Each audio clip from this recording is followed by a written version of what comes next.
ಪ್ರೀಸಲು ಪ್ರೀಸಲು ಪ್ರೀಸಲು ಪಿತನಿಗೂ ಸುತನಿಗೂ ಮತ್ತು ಪವಿತ್ರಾತ್ಮರಿಗೂ ಮಹಿಮೆಯಾಗಲಿ.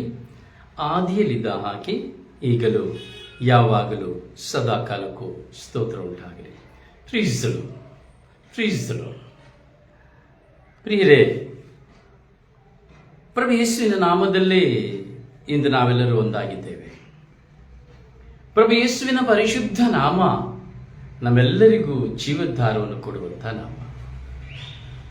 ಪ್ರಭು ಯೇಸುವಿನ ಪೂಜ್ಯ ನಾಮ ನಮ್ಮೆಲ್ಲರಿಗೂ ಜೀವೋದ್ಧಾರವನ್ನು ಕೊಡುವಂತಹ ನಾಮ. ಪ್ರಭು ಯೇಸುವಿನ ನಾಮ ನಮ್ಮೆಲ್ಲರಿಗೂ ನಿತ್ಯ ಜೀವವನ್ನು ಕೊಡುವಂತಹ ನಾಮ. ಪ್ರಭು ಯೇಸು ನಮ್ಮೆಲ್ಲರಿಗೂ ಹೇಳಿ, ಏನು ನಿಮ್ಮಲ್ಲಿ ಏನು ಬರ್ತಾ ಇದೆ? ಪ್ರಭು ಯೇಸು ನಮ್ಮೆಲ್ಲರಿಗೂ ಯಾವ ನಾಮವಾಗಿದ್ದಾರೆ? ರಕ್ಷಣಾ ನಾಮವಾಗಿದ್ದಾರೆ, ರಕ್ಷೆಯ ನಾಮವಾಗಿದ್ದಾರೆ. ಪ್ರಭು ಯೇಸುವಿನ ನಾಮದಿಂದಲ್ಲದೆ ಬೇರಾವ ನಾಮದಿಂದಲೂ ನಮಗೆ ಬಿಡುಗಡೆ ಇಲ್ಲ. Hallelujah, hallelujah, amen, amen. Shri Yesu ನಾಮ ಅತಿಶಯ ನಾಮ, ಪಾಪಿಗೆ ಇಂಪಾದ ನಾಮ. ಶ್ರೀ ಯೇಸು ನಾಮ ಅತಿಶಯ ನಾಮ, ಪಾಪಿಗೆ ಇಂಪಾದ ನಾಮ. ಎಲ್ಲ ನಾಮದಲ್ಲೂ ಮೇಲಾದ ನಾಮ ಯೇಸುವಿನ ದಿವ್ಯ ನಾಮ. ಎಲ್ಲ ನಾಮದಲ್ಲೂ ಮೇಲಾದ ನಾಮ ಯೇಸುವಿನ ದಿವ್ಯ ನಾಮ. ಪಾಪರಹಿತ ಜೀವಿತದ ಮಾದರಿಯ ತೋರಿಸಿದ, ಪಾಪರಹಿತ ಜೀವಿತದ ಮಾದರಿಯ ತೋರಿಸಿದ ಪರಿಶುದ್ಧ ಪುಣ್ಯ ನಾಮ. ಹಾಲೆಲೂಯ. ಶ್ರೀ ಯೇಸು ನಾಮ ಅತಿಶಯ ನಾಮ, ಪಾಪಿಗೆ ಇಂಪಾದ ನಾಮ. ಹೌದಲ್ಲ? ರೋಗಬಾಧಿತರಿಗೆ, ನಾನಾ ರೋಗಿಗಳಿಗೆ ಬಿಡುಗಡೆಯ ಕೊಡುವ ನಾಮ. ಭೂತಬಾಧಿತರಿಗೆ, ನಾನಾ ರೋಗಿಗಳಿಗೆ ಬಿಡುಗಡೆಯ ಕೊಡುವ ನಾಮ. ಅನ್ಯನೆಂದು ತಳ್ಳದೆನ್ನ ಧನ್ಯನಾಗಿ ಮಾಡಲು ಬಂದ, ಅನ್ಯನೆಂದು ತಳ್ಳದೆನ್ನ ಧನ್ಯನಾಗಿ ಮಾಡಲು ಬಂದ ಉನ್ನತದ ಪುಣ್ಯ ನಾಮ. ಶ್ರೀ ಯೇಸು ನಾಮ ಅತಿಶಯ ನಾಮ, ಪಾಪಿಗೆ ಇಂಪಾದ ನಾಮ. ಹೌದಲ್ಲ? ಪ್ರೀಸರು ಪ್ರೀಸರು ಪ್ರೀಸರು. ಪಾಪ ಪರಿಹಾರಕ್ಕಾಗಿ ಪಾಪಿಗಳ ಕ್ಷಮಿಸಿ ಬಿಡುಗಡೆ ಕೊಡುವ ನಾಮ ಯೇಸುವಿನ ನಾಮ. ಪ್ರಿಯರೇ, ಯೇಸುವಿನ ನಾಮದ ಶಕ್ತಿಯನ್ನ ನಾನು ತಿಳಿಯಬೇಕು, ನೀವು ತಿಳಿಯಬೇಕು. ಒಂದು ಪಕ್ಷ ನೀನು ಯೇಸುವಿನ ನಾಮವನ್ನು ತಿಳಿಯಲಿಲ್ಲ, ಯೇಸುವಿನ ನಾಮದ ಮಹತ್ವವನ್ನು ತಿಳಿಯಲಿಲ್ಲ, ಅಥವಾ ಯೇಸುವಿನ ನಾಮದ ಮಹತ್ವವನ್ನು ನಿನಗೆ ಅರ್ಥೈಸಿಕೊಳ್ಳಲಾಗುತ್ತಿಲ್ಲ ಎಂದರೆ ಏನು ಕಾರಣ? What is reason? ನೋಡಿ, ಎಷ್ಟೋ ಜನ ಪ್ರಾರ್ಥಿಸ್ತೇವೆ, ಎಲ್ಲರೂ ಪೂಜೆಗೆ ಹೋಗ್ತಾರೆ, ಆರಾಧನೆಗೆ ಹೋಗ್ತಾರೆ, ಜಪಸರ ಮಾಡ್ತಾರೆ, ಮನೆಯಲ್ಲಿ ಪ್ರಾರ್ಥಿಸ್ತಾರೆ, ಬೈಬಲ್ ಓದ್ತಾರೆ. ಎಸ್, ಎಲ್ಲ ತುಂಬಾ ಒಳ್ಳೇದು, ಎಲ್ಲ ತುಂಬಾ ಒಳ್ಳೇದು. ಆದರೆ ಅನುಭವಿಸ್ಲಿಕ್ಕೆ ಆಗ್ತಾ ಇಲ್ಲ, ಅದನ್ನು ಸಂಪೂರ್ಣವಾಗಿ ರಿಸೀವ್ ಮಾಡ್ಕೊಳ್ಳಿಕ್ಕೆ ಆಗ್ತಾ ಇಲ್ಲ. ಯಾಕೆ? ಯೇಸುವಿನ ನಾಮದಲ್ಲಿ ಅಕ್ಷರವಾದ ನಂಬಿಕೆ ಇಲ್ಲ, ಅಲ್ಲೇನೋ ಸಮಥಿಂಗ್ ರಾಂಗ್. ತಕ್ಕಡಿ ಇದಾರ ಕೆಲಸ ಹೇಳ್ತಿಲ್ಲ. ಅಯ್ಯೋ, ದೇವರಿಗೆ ಕಣ್ಣಿದ್ದಿದ್ರೆ ನಮಗೆ ಹಿಂಗ್ ಸುಮ್ಮನೆ ಇರ್ತಾ ಇದ್ರ? ದೇವರಿಗೆ ಕಣ್ಣೇ ಇಲ್ಲ ಹೇಳ್ತೀವಲ್ಲ. ದೇವರಿಗೆ ಮನಸ್ಸಾಕ್ಷಿನೆಲ್ಲ. ನಾನು ತುಂಬಾ ಬೈತೀನಿ ಯೇಸು ಸ್ವಾಮಿ, ತುಂಬಾ ಬೈತೀನಿ ನಾನು. ಏನ್ ಸ್ವಲ್ಪ ನಿನಗೆ ಗೊತ್ತಾಗೋದಿಲ್ಲ, ನನ್ನ ಹೀಗೆ ಬಿಟ್ಟಿದ್ಯಲ್ಲ, ನನ್ನ ಹಾಗೆ ಮಾಡ್ಲಿಕ್ಕೆ ಬಿಟ್ಟಲ್ಲ, ಹೀಗೆ ಮಾಡ್ಲಿಕ್ಕೆ ಬಿಟ್ಟಲ್ಲ, ನಿನ್ ಜೊತೆ ನಾನಿದ್ದೀನಿ, ನಾನು ನಿನ್ ಜೊತೆಲಿ ಇದ್ದೀನಿ, ನಿನಗೆ ಗೊತ್ತಿಲ್ವಾ? ನಿನಗೆ ಮಾಡ್ತಾ ಇದ್ದೀನ, ನಿನಗೆ ಸಂತೋಷನ, ಈಗ ನಿನಗೆ ತೃಪ್ತಿನ? ಏನೂ ಹೇಳ್ತೀನಿ, ಅವ್ರ ಹತ್ರ ಚೆನ್ನಾಗಿ ಮಾತಾಡ್ತೀನಿ, ನಾನು ಜಗಳ ಮಾಡ್ತೀನಿ, ನಾನು ಅವ್ರ ಹತ್ರ. ನಿಜ ಪ್ರಿಯರೇ, ಪವಿತ್ರಾತ್ಮರನ್ನ ಜಗಳ ಮಾಡ್ತೀನಿ, ಪವಿತ್ರಾತ್ಮರ ಹತ್ರನೂ ಜಗಳ ಮಾಡ್ತೀನಿ, ಯೇಸುವಲ್ಲಿ ಜಗಳ ಮಾಡ್ತೀನಿ ನಾನು. ಹೋರಾಟ ಮಾಡ್ತೀನಿ. ಯಾಕೆ ಹಿಂಗೆ ಮಾಡ್ತಾ ಇದೀಯಾ, ಯಾಕೆ? ಒಂದೊಂದು ಸಮಯದಲ್ಲಿಯೂ ಒಂದೊಂದು ದಿನಕ್ಕೆ ಕನಿಷ್ಠ ಸುಮಾರು ಸರಿ ನಾನು ಪ್ರಶ್ನೆಗಳನ್ನ ಯೇಸುವಿನ ಮುಂದೆ, ಪವಿತ್ರಾತ್ಮನ ಮುಂದೆ ಇರುವುದುಂಟು. ಪ್ರಿಯರಾದರೆ ನಮಗೆ ಯಾಕೆ ಆ ಯೇಸುವಿನ ಶಕ್ತಿಯಲ್ಲಿ, ಆ ಯೇಸುವಿನ ನಾಮದಲ್ಲಿ ಅಚಲವಾದ ವಿಶ್ವಾಸ ಇನ್ನೂ ಬಂದಿಲ್ಲ? ಯೇಸು ನನಗೆಲ್ಲವನ್ನ ಕೊಡ್ತಾರೆ, ತನ್ನ ಪಿತನಿಂದ ನನಗಾಗಿ ಬೇಡ್ತಾರೆ. ಯೇಸು ಸ್ವಾಮಿ ನಿಜವಾಗಿಯೂ ನಾನು ಪ್ರಾರ್ಥಿಸೋದಕ್ಕೆ ಮುಂಚಿತವಾಗಿ ನನಗೆ ಬೇಕಾಗಿರೋದನ್ನ ಅರಿತಿದ್ದಾರೆ. ನಾನು ಪ್ರಾರ್ಥನೆ ಮಾಡುವಾಗಲೇ ನನಗೆ ಬೇಕು ಅಂತ ನನಗೆ ವಿಶ್ವಾಸ ಇನ್ನೂ ಬಂದಿಲ್ಲ. ಯಾಕೆ? ಮೊಣಕಾಲೂರಿ ಪ್ರಾರ್ಥಿಸ್ತೇನೆ, ಮೊಣಕಾಲೂರಿ ಪ್ರಾರ್ಥಿಸ್ತೀರಿ. ಎಷ್ಟು ಹೇಳ್ತಾರೆ, ಮೊಣಕಾಲೂರುವಾಗಲೇ ನಿನಗೆ ಏನು ಬೇಕೋ ಅದು ಸಿಕ್ಕಿತು ಎಂದು ವಿಶ್ವಾಸಿಸು. ಹಾಗೆ ವಿಶ್ವಾಸಿಸಿದೆ ಆದರೆ ಅದು ನಿನಗೆ ಸಿಕ್ಕುವುದು ಎಂಬುದಾಗಿ. ಆದರೆ ಇಷ್ಟು ಕಾಲದಿಂದ ನನಗೆ ಯಾವುದೊಂದು ಅವಕಾಶಕ್ಕೆ ಮಂಡಿ ಊರಿ ನೀವು ವಿಶ್ವಾಸಿಸಿ, ಹೌದು ನನಗೆ ಇದು ಸಿಕ್ಕಿತು ಅಂತ ಹೇಳಿ ಪ್ರಾರ್ಥನೆಯಿಂದ ಇದ್ದೇವಷ್ಟು ಜನ ಇದ್ದೇವೆ.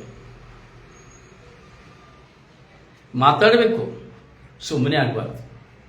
ಇವತ್ತು ಚುಟ್ಕ ಶುಭ ಸಂದೇಶ, ಸುಮ್ಮನೆ ಶಾರ್ಟ್ ಆಗಿ, ಹೆಚ್ಚು ಬೇಡ, ಸ್ವಲ್ಪ ಸ್ವಲ್ಪ. ಇವತ್ತು ನಿಮ್ಮೊಂದು 10 ನಿಮಿಷದಲ್ಲಿ ನಿಮ್ಮನ್ನು ಮುಗಿಸಿ ಕಳಿಸ್ಬಿಡ್ತೇನೆ. ಒಂದೇ ಒಂದು ವಿಷಯ, ಒಂದೇ ಒಂದು ಪ್ರಶ್ನೆ, ಒಂದೇ ಒಂದು ಉತ್ತರ.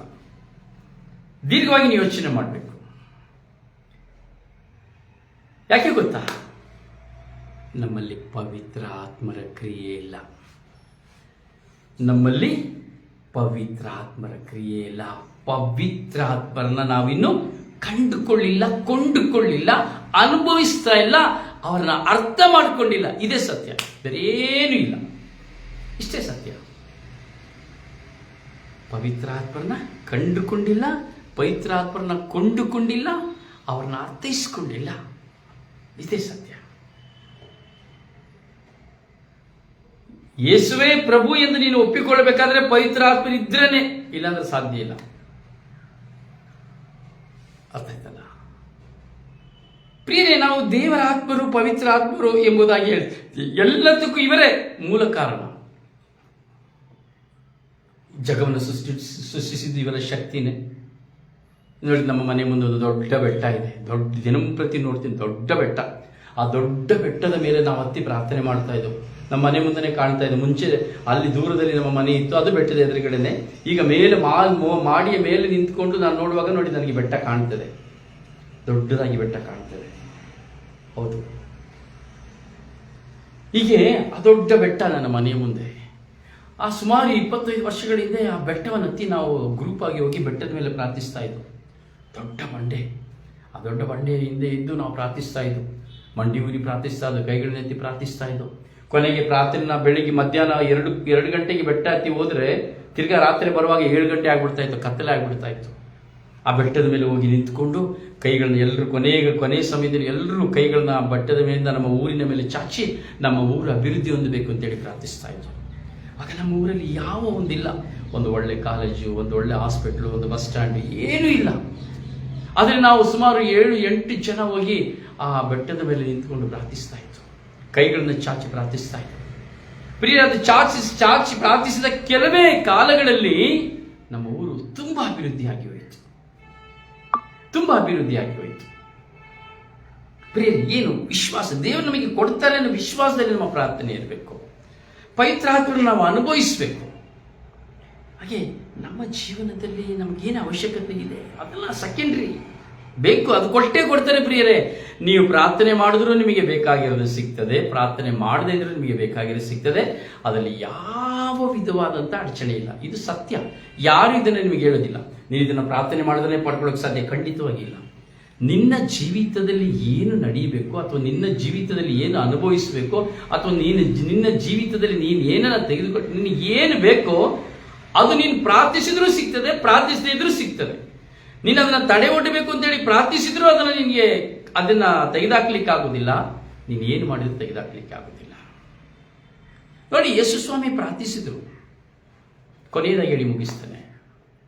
ಯೇಸು ಹೇಳ್ತಾ ಇದ್ರು, ನನ್ನ ಸಾವಿಗಿದೆ, ನಾನು ಹೀಗೆ ಸಾಯ್ತೀನಿ ಅಂತ ಯೇಸುಗೆ ಚೆನ್ನಾಗಿ ಗೊತ್ತು. ತಮ್ಮ ಮರಣ ಗೊತ್ತು, ತಮ್ಮ ಯಾತನೆ ಗೊತ್ತು, ತಮ್ಮ ಶಿಲುಬೆ ಗೊತ್ತು, ಎಲ್ಲ ಗೊತ್ತು. ಅದಕ್ಕಾಗಿನೇ ಬಂದಿದ್ದೇನೆ ಅಂತ ಗೊತ್ತು. ಆದ್ರೆ ಯೇಸು ಕೊನೆಯ ದಿನಗಳಲ್ಲಿ ಏನ್ ಮಾಡ್ತಾರೆ, ಶಿಷ್ಯರ ಹತ್ರ ಹೇಳ್ತಾರೆ. ಕೊನೆಗೆ ಅದರಿಂದ ತಪ್ಪಿಸ್ಕೊಳ್ಬೇಕು ಅಂತೇಳಿ ಅವರು ಪ್ಲಾನ್ ಮಾಡಿದ್ರು. ಪ್ಲಾನ್ ಮಾಡಿ ಜೆರುಸಲೇಮಿಗೆ ತಪ್ಪಿಗೆ ಓಡಿ ಹೋದ್ರು ಪ್ರಾರ್ಥನೆ ಮಾಡಲಿಕ್ಕೆ. ಹೋಗಿ ಕುತ್ಕೊಂಡ್ರು ಬೆಟ್ಟಕ್ಕೆ. ಕೈ ಕೊಟ್ಕೊಂಡು ಹೇಗೋ ಮತ್ತೆ ಅಲ್ಲಿ ಒಂದು ಕಲ್ಲಿನ ಮೇಲೆ ಅಂತೇಳಿ ನಾವು ಹೇಳ್ತೇವೆ ಕೇಳ್ತೇವೆ. ಸೊ ಹಾಗೆ ಜೆಸ್ಸೆಮನಿ ತೋಟದಲ್ಲಿ ಪ್ರಾರ್ಥನೆ ಮಾಡಲಿಕ್ಕೆ ಶುರು ಮಾಡಿದೆವು. ಟೆನ್ಷನ್, ಅಯ್ಯೋ ನಾನು ಹೀಗೆ ಸತ್ತೋಗ್ತೀನಿ, ಅಯ್ಯೋ ನಾನು ಹೀಗೆ ಹೊಡಿತಾರೆ, ನಾನು ಹೀಗೆ ಬೆತ್ತಲೆ ಮಾಡ್ತಾರೆ, ನಾನು ಈ ಶಿಲ್ವೆ ಮೇಲೆ ತೂಗ್ತೇನೆ, ಅಯ್ಯಯ್ಯೋ ಗೋಳಾಡಿ ಚಿಂತಿಸಿದ್ದೆ. ಟೆನ್ಷನ್ ಆದ್ರು, ಡಿಪ್ರೆಸ್ ಆದ್ರು. ಬ್ಲಡ್ ಪ್ರೆಷರ್ ಹೆಚ್ಚಾಯಿತು ಯೇಸು ಸ್ವಾಮಿಗೆ. ಬ್ಲಡ್ ಪ್ರೆಷರ್ ಹೆಚ್ಚಾದ್ರೆ ಮನುಷ್ಯ ಏನಾಗ್ತಾನೆ, ಸತ್ತೋಗ್ತಾನೆ. ಆದರೆ ಬ್ಲಡ್ ಪ್ರೆಷರ್ ಹೆಚ್ಚಾಯಿತು, ಆದರೆ ದೇವರು ಯೇಸುವನ್ನು ಸಾಯಲಿಕ್ಕೆ ಬಿಡಲಿಲ್ಲ. ಯಾಕಂದರೆ ಅವ್ರ ಮರದ ಮೇಲೆ ಸಾಯಬೇಕಾಗಿತ್ತು, ಶಿಲುಬೆಲೆ ಸಾಯಬೇಕಾಗಿತ್ತು. ಅದರಿಂದ ಅವರ ಒಳಗಡೆ ಬ್ಲಡ್ ಪ್ರೆಷರ್ ತಲೆಗೆ ಹತ್ತುವಂಥ ಬ್ಲಡ್ ಪ್ರೆಷರು ನರ ಸೀಳಿ ರಕ್ತ ಹೊರಗೆ ಬಂದ್ಬಿಡ್ತು. ಅದೇ ಹೇಳಿದ್ರೆ ರಕ್ತದ ಬೆವರು. ತಲೆ ಒಳಗಡೆ ಬ್ಲಡ್ ಪ್ರೆಷರ್ ಹೆಚ್ಚಾದರೆ ಯೇಸು ಸ್ವಾಮಿ ಸತ್ತೋಗ್ಬೋದಾಗಿತ್ತು ಅಲ್ಲಿ. ಆದರೆ ದೈವ ಚಿತ್ತವನ್ನು ನೆರವೇರಿಸಬೇಕಾಗಿತ್ತು. ಅದರಿಂದ ಅದೇನಾಯಿತು, ತಲೆ ಬೆವರಿನ ಮೂಲಕವಾಗಿ ರಕ್ತ ಹೊರಗೆ ಬಂದಿತ್ತು. ಪ್ರಾರ್ಥಿಸಿದ್ರು, ಸ್ವಾಮಿ ಕಷ್ಟದ ಕೊಡ ನನ್ನಿಂದ ತೆಗೆದಾಕಿ, ಸ್ವಾಮಿ ಕಷ್ಟದ ಕೊಡ ನನ್ನಿಂದ ತೆಗೆದಾಕಿ. ಶಿಷ್ಯರು ನೋಡಿ ಹೇಳಿದ್ರು, ನಾನು 1 ಗಂಟೆ ನನಗಾಗಿ ನೀವು ಪ್ರಾರ್ಥನೆ ಮಾಡೋದಿಲ್ವಾ ಅಂದ್ರು. ಎಲ್ಲ ಗೊತ್ತು.